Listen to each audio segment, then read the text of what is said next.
میں کھلونا نہیں ہوں بابا۔ وہ اپنے باپ کے دوست کی بیٹی کی شادی پر آیا تھا جب دولہے کے بھاگ جانے پر اس کو دولہا بنا دیا گیا۔ روتی ماہین کو اس کے ساتھ باندھ دیا گیا۔ گاڑی میں بیٹھا وہ اچانک اس کی کنپٹی پہ لب رکھ گیا۔ تمہیں برا لگا میرا چھونا؟ نہیں، ماہین گھبرائی۔ تو چھو لو۔ وہ بے باک ہوا۔ جی۔ اچانک اس کے لبوں پر جھکتا اس کے کپڑوں سے چھیڑ چھاڑ کرنے لگا۔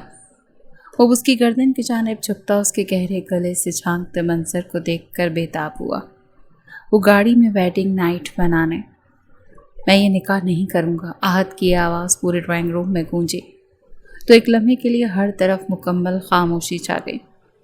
آہت اپنی آواز نیچی رکھو، مہمان گھر میں موجود ہے، وقار میر نے دانت بھینچتے ہوئے کہا اور اپنی پیشانی پر ابھرتی رگوں کو دبانے لگے۔ آپ لوگوں نے مجھ سے پوچھا تک نہیں اور سیدھا فیصلہ سنا دیا۔ میں کوئی کھلونا نہیں ہوں جسے جب چاہا کسی کے ساتھ باندھ دیا، آہت نے سخت لہجے میں جواب دیا۔ اس کے الفاظ ختم ہوتے ہی باہر سے عورتوں کے رونے کی آوازیں مزید تیز ہونے لگیں۔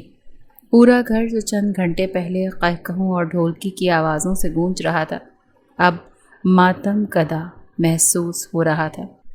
پھولوں سے سجا ہر کونا جیسے اپنی رونق کھو چکا تھا۔ مہمان آہستہ آواز میں ایک آخری دوسرے سے سرگوشیاں کر رہے تھے اور ہر چہرے پر ایک ہی سوال لکھا تھا کہ آخر ہوا کیا ہے؟ تمہیں اپنی نہیں تو کم از کم اس خاندان کی عزت کا خیال ہونا چاہیے، وقار میر نے غصہ دباتے ہوئے کہا تو آہت نے کوئی جواب نہیں دیا۔ وہ کہنا چاہتا تھا یہ میرا خاندان نہیں، آپ کے دوست کا خاندان ہے، مگر خاموش رہا۔ وہ صرف چند لمحوں تک اپنے والد کو دیکھتا رہا اور پھر خاموشی سے دوسری طرف رخ کر لیا۔ اسے معلوم تھا کہ اس وقت وہ جو بھی کہے گا کسی کے کانوں تک نہیں پہنچے گا۔ ہر شخص صرف اپنی عزت بچانے کے بارے میں سوچ رہا ہے۔ ادھر دلہن والے حصے میں حالات اس سے بھی زیادہ خراب ہو گئے تھے۔ ماہین نے دروازہ کھولو ماہین پلیز۔ سمرا بیگم مسلسل دروازہ پیٹ رہی تھی جبکہ اندر مکمل خاموشی تھی۔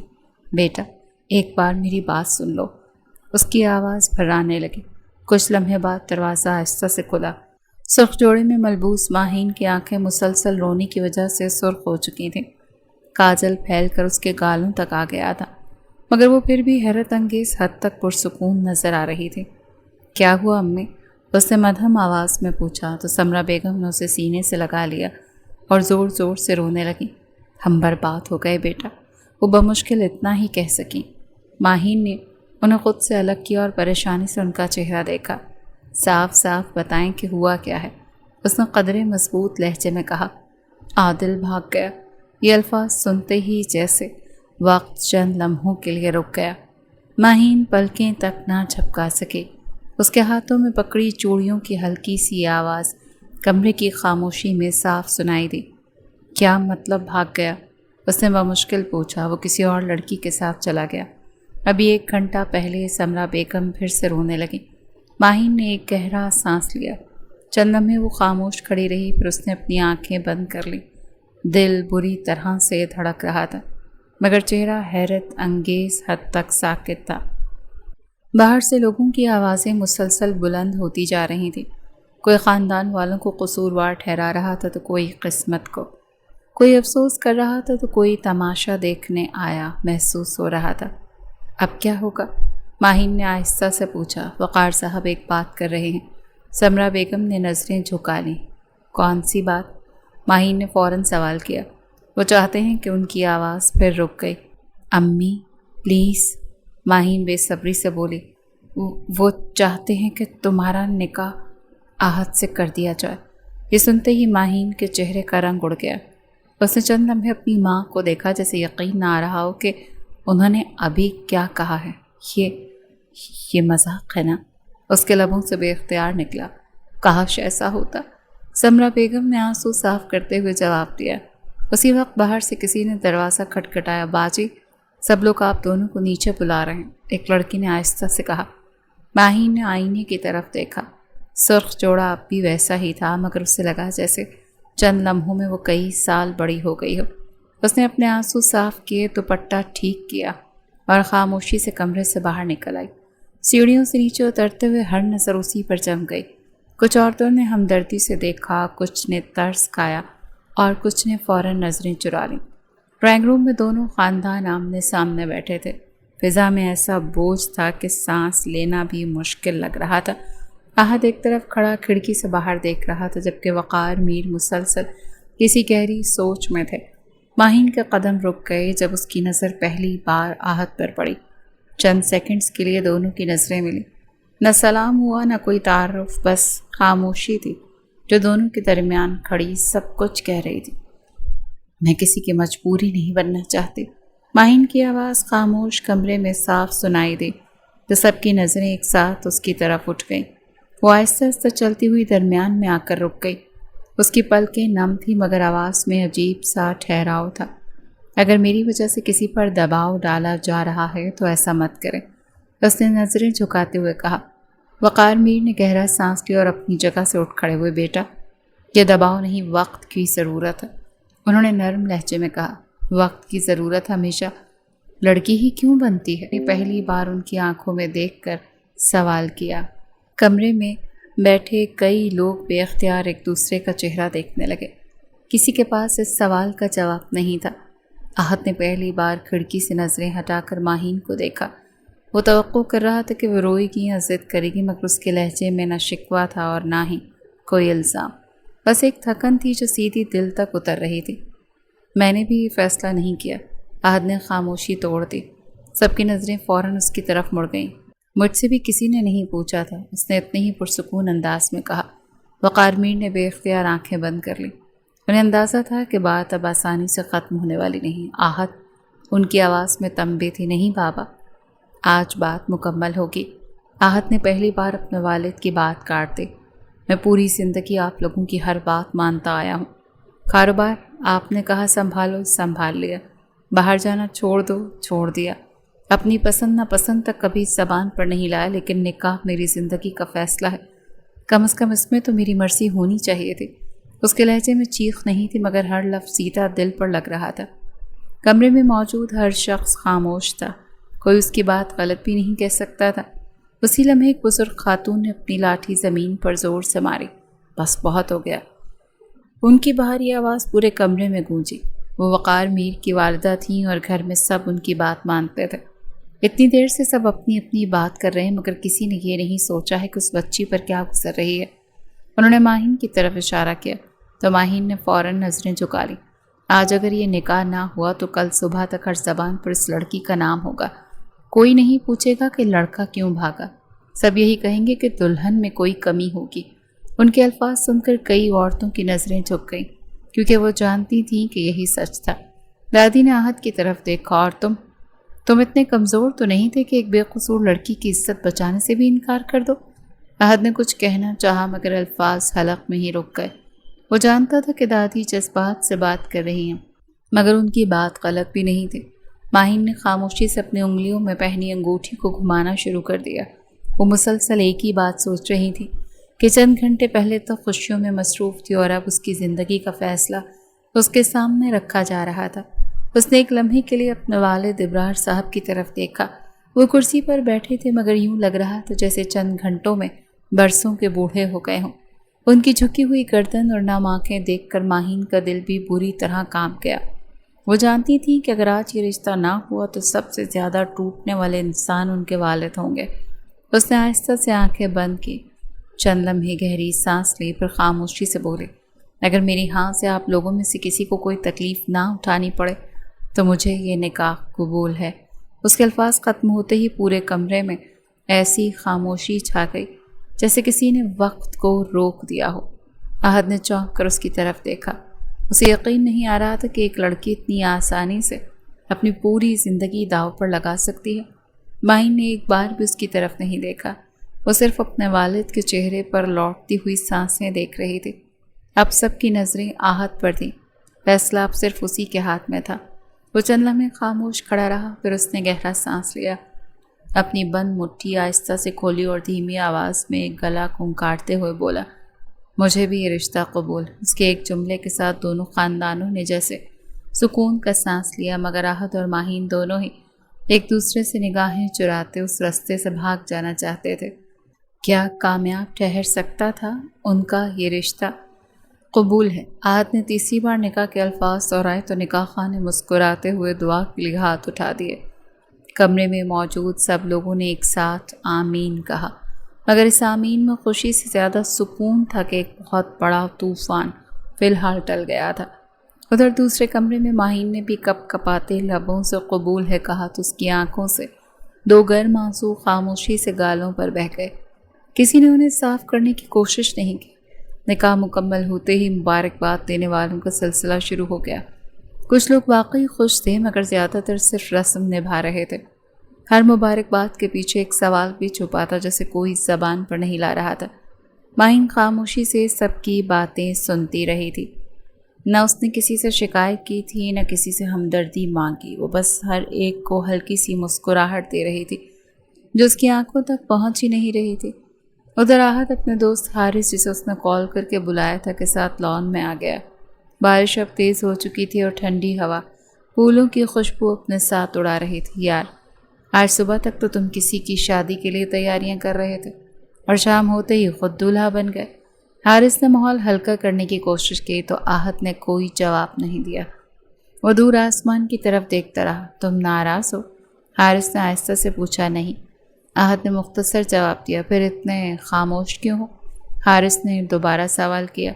آہت نے پہلی بار اس کی طرف دیکھا۔ میں صرف یہ سوچ رہا ہوں کہ میری ایک ہاں نے شاید ایک خاندان کی عزت بچا لی، مگر کیا میں اس لڑکی کو وہ زندگی دے سکوں گا جس کی وہ حقدار ہے؟ اس کی آواز میں پہلی بار سختی کی جگہ الجھن تھی۔ حارث نے اس کے کاندھے پر ہاتھ رکھا۔ زندگی کوئی ایک دن میں نہیں بنتی آہت، شاید اللہ نے یہی تمہارے لیے لکھا تھا۔ آہت نے کوئی جواب نہ دیا مگر اس کے دل میں پہلی بار ماہین کا چہرہ ابھرا جب اس نے سب کے سامنے بغیر کسی شکوے کے ہاں کہہ دی تھی۔ ادھر ماہین کو رخصتی کے لیے تیار کیا جا رہا تھا۔ اس کی بڑی بہن مسلسل اس کے پاس بیٹھی رو رہی تھی۔ مجھے معاف کر دینا، اسے ماہین کا ہاتھ پکڑ کر کہا تو ماہین نے فوراً اس کے ہونٹوں پر انگلی رکھ دی۔ آپ نے کچھ غلط نہیں کیا، اس نے نرمی سے کہا۔ اگر قسمت میں یہی تھا تو کسی کا کیا قصور؟ اس نے خود کو مضبوط ظاہر کرنے کی پوری کوشش کی مگر آواز آخر میں ہلکی سی لرز گئی۔ چند لمحوں بعد رخصتی کا وقت آ گیا۔ گھر کے صحن میں ایک عجیب سا سکوت تھا، وہی صحن جو صبح ہنسی سے بھرا ہوا تھا اب ہر طرف آنسوؤں سے بھیگا محسوس ہو رہا تھا۔ ماہین نے اپنے والد کے گلے لگتے ہی پہلی بار خود پر قابو کھو دیا۔ وہ بچوں کی طرح رونے لگی جبکہ ابرار صاحب مسلسل اس کے سر پر ہاتھ پھیرے جا رہے تھے۔ ہمیشہ خوش رہنا میری بیٹی، انہوں نے بمشکل کہا۔ ماہین نے سر ہلا دیا مگر بول نہ سکی۔ آہت چند قدم دور خاموشی سے کھڑا یہ سب دیکھ رہا تھا۔ اس کے دل میں ایک عجیب سا بوجھ اترتا جا رہا تھا۔ گاڑی کے دروازے تک پہنچتے ہوئے ماہین کے قدم ایک لمحے کے لیے رک گئے۔ اس نے مڑ کر اپنے گھر کو دیکھا۔ دیواریں وہی تھی، دروازہ وہی تھا، صحن بھی وہی تھا، مگر آج سب کچھ اجنبی لگ رہا تھا۔ آہت نے خاموشی سے گاڑی کا دروازہ کھولا، احتیاط سے۔ یہ اس کے نکاح کے بعد ماہین سے پہلا جملہ تھا۔ ماہین نے صرف ہلکا سا سر ہلایا اور گاڑی میں بیٹھ گئی۔ پورے راستے دونوں کے درمیان مکمل خاموشی رہی، صرف بارش کے قطروں کی یہ آواز شیشوں سے ٹکرا رہی تھی۔ چند بار ایسا ہوا کہ آہت نے کچھ کہنے کے لیے لب کھولے مگر پھر خاموش ہو گیا۔ ماہین نے بھی کھڑکی سے باہر دیکھتی رہی۔ وہ جانتی تھی کہ اس وقت الفاظ کسی کے پاس نہیں ہیں۔ کچھ دیر بعد گاڑی میر ہاؤس کے بڑے گیٹ کے سامنے رکی۔ روشنیوں سے جگمگاتا شاندار گھر سامنے تھا مگر نہ بینڈ تھا نہ خوشیوں کی آوازیں۔ دروازہ کھلتے ہی دادی سب سے آگے بڑھی اور انہوں نے خود ماہین کا استقبال کیا۔ خوش آمدید بیٹا، انہوں نے محبت سے اس کا ماتھا چوما۔ ماہین کی آنکھیں ایک بار پھر بھر آئیں۔ گھر میں قدم رکھتے ہی دو آنکھیں نفرت سے اسے دیکھ رہی تھیں۔ وہ آہت کی والدہ تھیں۔ انہوں نے خاموشی سے رخ موڑا اور بغیر کچھ کہے اندر چلی گئی۔ ماہین نے یہ منظر دیکھ لیا تھا مگر کچھ نہ بولی۔ آہت نے بھی اپنی ماں کا بدلتا رویہ محسوس کیا مگر اس لمحے خاموش رہنا ہی بہتر سمجھا۔ دادی نے ماہین کا ہاتھ تھاما اور اندر لے گئی جبکہ اوپر سیڑھیوں پر کھڑی ایک لڑکی مسکراتے ہوئے سب کچھ دیکھ رہی تھی۔ اس کی آنکھوں میں عجیب سی چمک تھی، یوں کہ اسے اسی دن کا انتظار تھا۔ اس نے آہستہ سے اپنے موبائل پر کسی کو پیغام لکھنا شروع کیا۔ وہ آ گئی ہے، اور پھر آ کر صرف سٹی کی دھن تھی، ایک پراسرار سیٹی کی دھن۔ یہ میرا کمرہ ہے، ہمارا۔